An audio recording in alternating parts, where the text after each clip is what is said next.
It's 4 p.m. here in Lagos, Nigeria. You're watching Network Africa. Here's what's coming up on the program.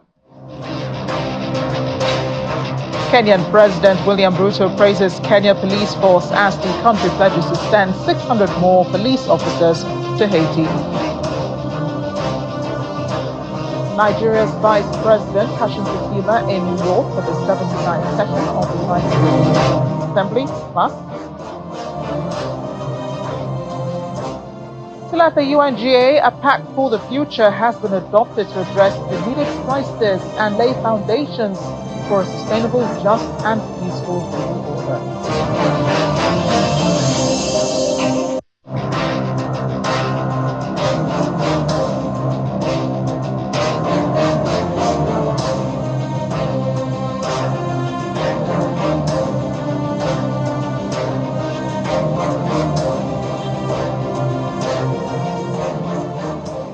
Welcome once again. I'm Amarachi Ubani. The Kenyan President William Ruto has praised Kenyan troops deployed in Haiti during his visit to the capital Port-au-Prince over the weekend. He commended the troops' progress, pledging even more Kenyan troops to the Caribbean nation to help fight gang violence.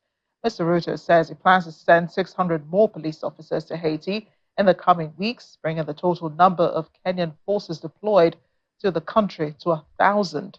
The Kenyan president indicated support to turn the current Kenya-led security mission into a full United Nations peacekeeping operation. However, the UN Security Council is expected to meet by the end of September to decide the fate. Let's talk to Kenyan journalist Cyrus Ombati. He joins us now from the Kenyan capital, Nairobi. Cyrus, great to see you. And this must be news for people back in Kenya.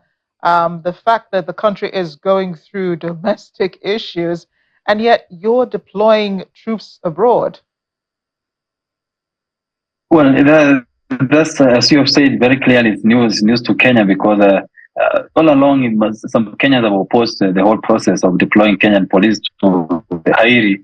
But then now it was a decision by the president and his people. So they are there. They already made some steps forward.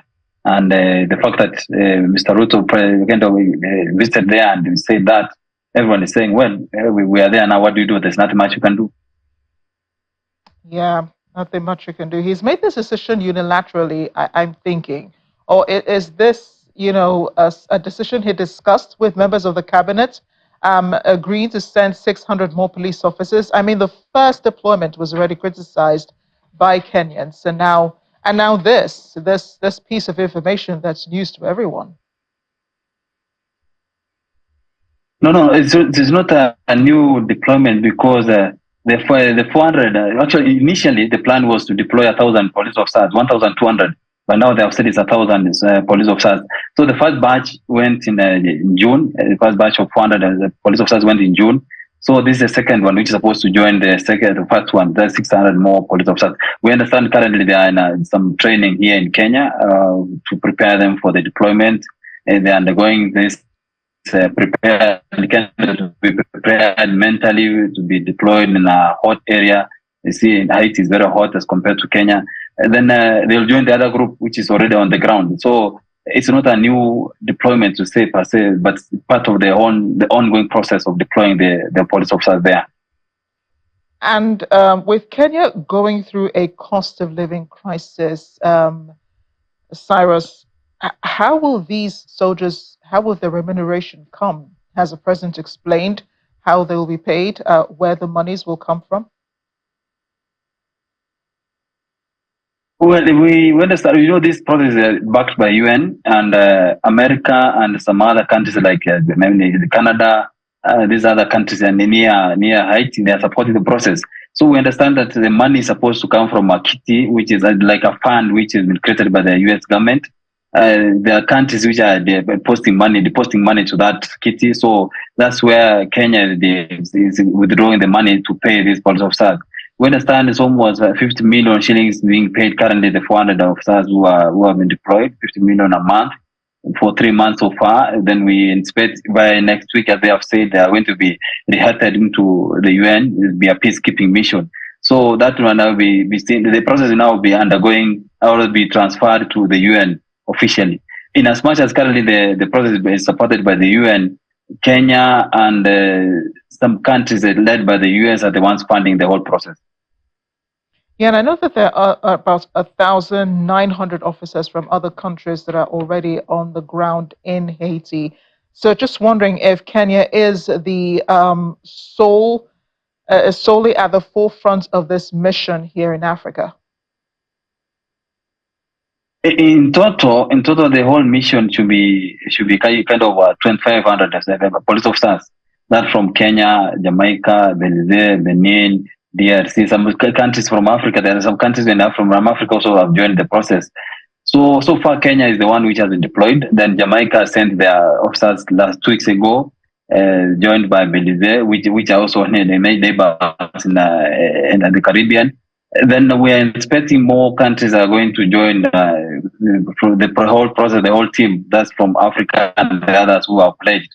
Even Nigeria in itself, we understand is also supposed to send police officers.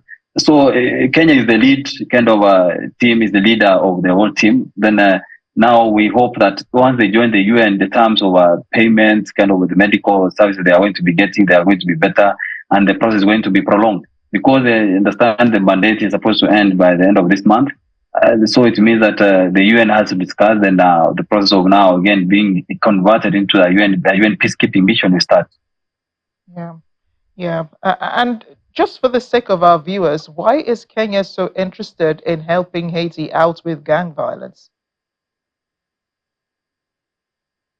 Well, from the beginning, that was a question we had actually discussed even here before. But you see, the Kenya was arguing that it's the US which approached US and Canada that the ones who approached them. So Kenya said, "Yeah, we are ready." And then to me, it's more of a monetary gains because the money being paid there is good. It's handsome. You can't compare to what they are paid here.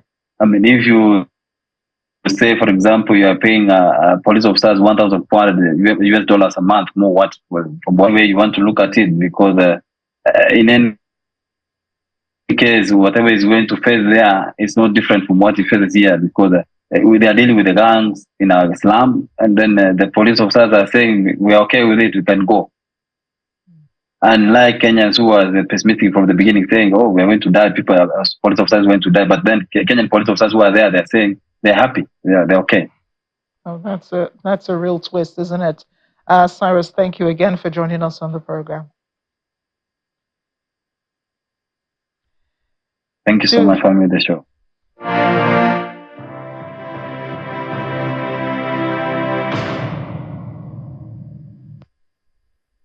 To developments at the United Nations General Assembly now, Nigeria's Vice President Kashim Shettima is in New York presently to represent the country at the 79th session of the UNGA. The Vice President touched down at the John F. Kennedy International Airport earlier today, where he was received by the Minister of Foreign Affairs, Ambassador Yusuf M. Tugar, Minister of Communications, Innovation and Digital Economy, Dr. Bosun Tijani, Director General of the National Information Technology Development Agency, Kashifu Inuwa, Nigerian diplomats, UN officials, and others, as directed by President Bola Tinubu, beg your pardon. The Vice President is leading Nigeria's delegation to this year's UNGA, where he will deliver Nigeria's national statement and participate in various high-level meetings. Speaking of those high-level meetings, Nigeria has emphasized its repeated call for the reform of the United Nations Security Council to give just representation to Africa on a permanent basis to deepen global peace and security. It's part of positions put forward by the Minister of Defense, Mr. Abubakar Badaru, during his presentation at the Interactive Dialogue on Enhancing Multilateralism for International Peace and Security on the margins of the UNGA in New York. Our correspondent, Narela Sisi, has more. It's a gathering of world leaders for the Summit of the Future, a high-level event organized by the United Nations taking place at the UN headquarters in New York. It's an occasion to discuss and promote global cooperation on pressing issues and address critical global challenges.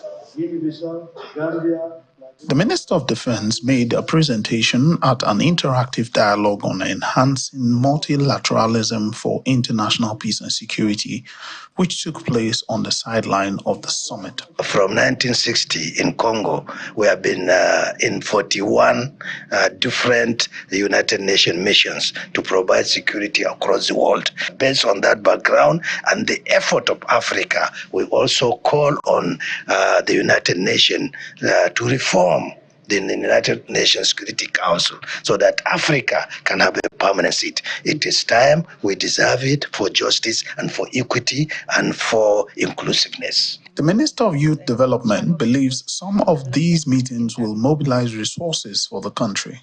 We've gotten a commitment and we're in the process of going into a memorandum with the Brazilian government in the area of agriculture, because we know that Brazil's economy was developed on agriculture, and we're at that point where the nation needs more young people's energies channeled towards development in agriculture space. Some state governors also highlight the importance of these meetings to their states.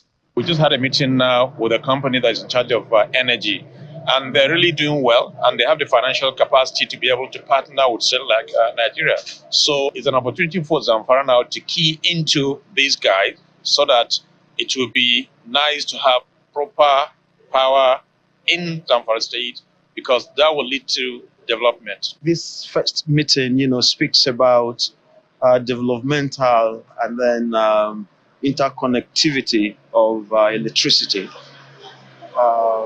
We need some investor to come in and see areas of partnership. Plateau State, as you know, is one of the early states that took advantage of the liberalization of the power sector.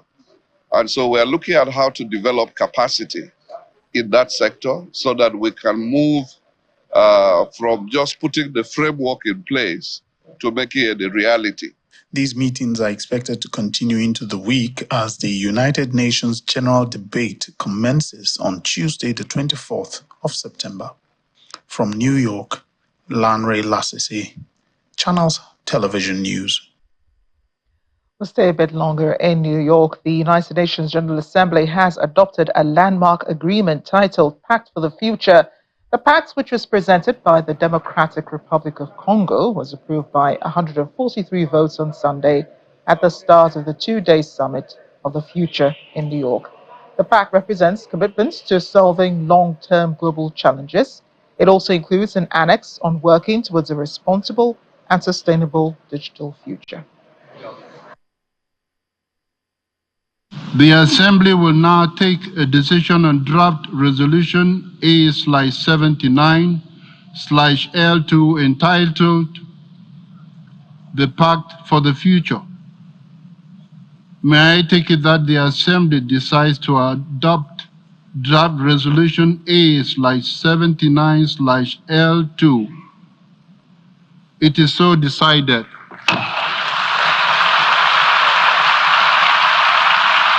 Our Summit of the Future has given us a pact. The Pact for the Future just adopted represents our pledge not only to address immediate crises, but lay the foundations for a sustainable, just, and peaceful global order for all peoples and nations. The Summit of the Future is a call to action. We must shape our future to protect ourselves and our planet Earth. Action that recommits us to the principles of international law, the goals of the 2030 Agenda for Sustainable Development, and the promise of the United Nations Charter to save future generations from the pain of war. Meanwhile, the UN Secretary General Antonio Guterres has described the move as a step change towards more effective multilateralism. He says every country has a role to play when it comes to solving world's problems.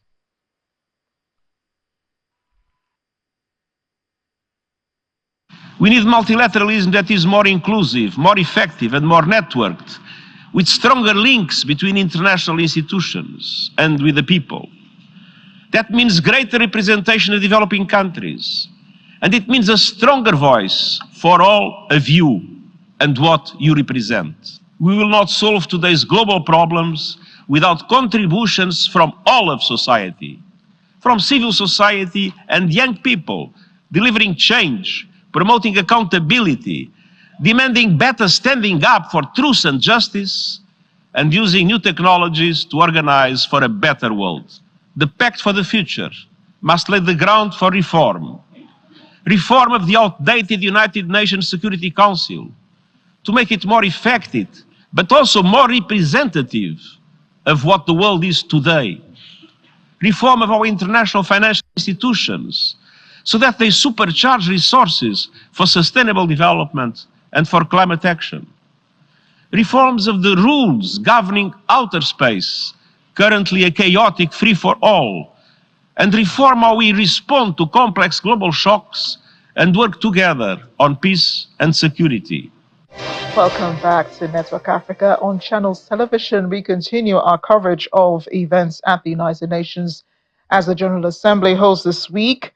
South Africa's President Cyril Ramaphosa is calling for significant reforms in global governance structures, including that of the Security Council. The president lauded the Pact for the Future as a great opportunity, stressing the importance of concrete commitments to advancing peace and development in Africa and the world at large. The Pact for the Future is a great opportunity to change and also to reinvigorate the multilateral system so that it is fit for purpose to address the challenges that the world faces. It is an opportunity also to make good on the promises to reform the global governance architecture, including the international finance institutions and the United Nations Security Council, placing the fate of the world's security in the hands of a select few when it is the vast majority of the peoples of the world who bear the brunt of the various threats is unjust, unfair, and unsustainable. For African countries, the summit must focus on global action in support of the continent's development agenda, Agenda 2063. Our failure will in the end be a betrayal for future generations. And I do believe that we dare not fail. Action is what is required now. Thank you very much.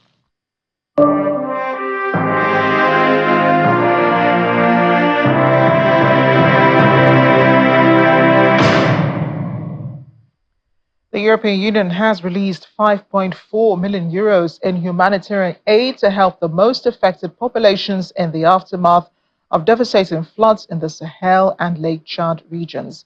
More than 4.4 million people are estimated to be affected in the 6 countries, namely Chad, Niger, Nigeria, Cameroon, Mali, and Burkina Faso. The severe floods led to the destruction of houses, public health services, water systems, schools, and sanitation facilities, as well as roads, infrastructure, and agricultural areas.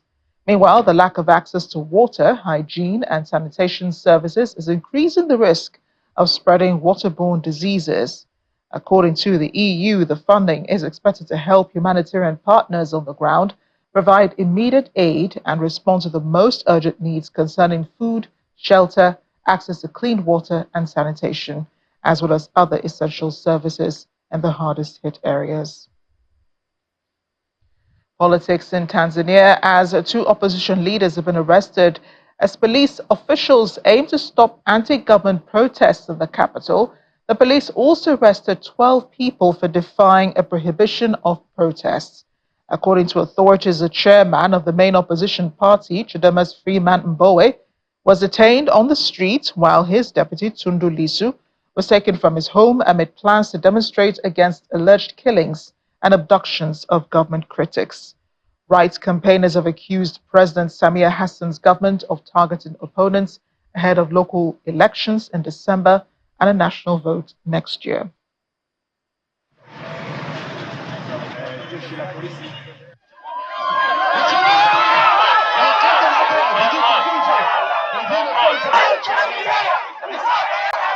We're in Tunisia now, where hundreds of people took to the streets on Sunday protesting against President Kais Saied. Demonstrators accused the sitting president of deepening authoritarian rule and stifling political competition just 2 weeks before the presidential election. Protesters marched amid a heavy police presence along Tunis' main avenue, chanting slogans such as "The people want the fall of the regime and out with dictator Saied." The protest came after lawmakers proposed a bill to strip the administrative court of its authority to adjudicate electoral disputes, a move the opposition says would discredit the October 6 election and pave way for President Saied to secure a second term.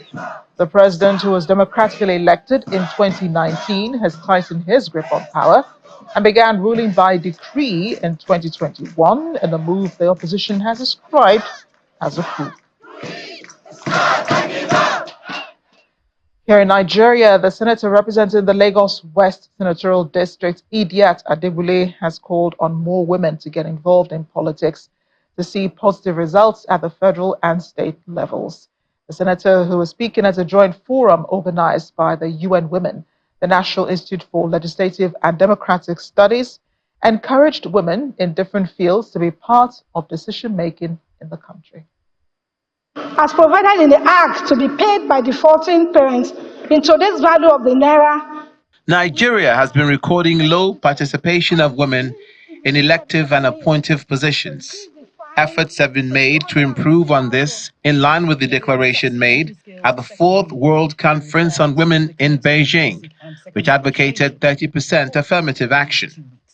In Nigeria, the extant national gender policy recommended 35% affirmative action instead, and sought for a more inclusive representation of women with at least 35% of both elective political and appointive public service positions. That, however, has also remained elusive.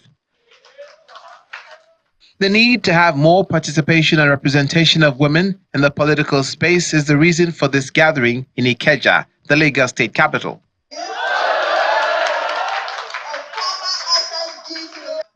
The National Institute for Legislative and Democratic Studies, through the support of the UN Women and the Government of Canada, as well as the senator representing Lagos West Senatorial District, Idiat Adebule, have brought together grassroots women to engage them on the benefits of full participation in decision-making.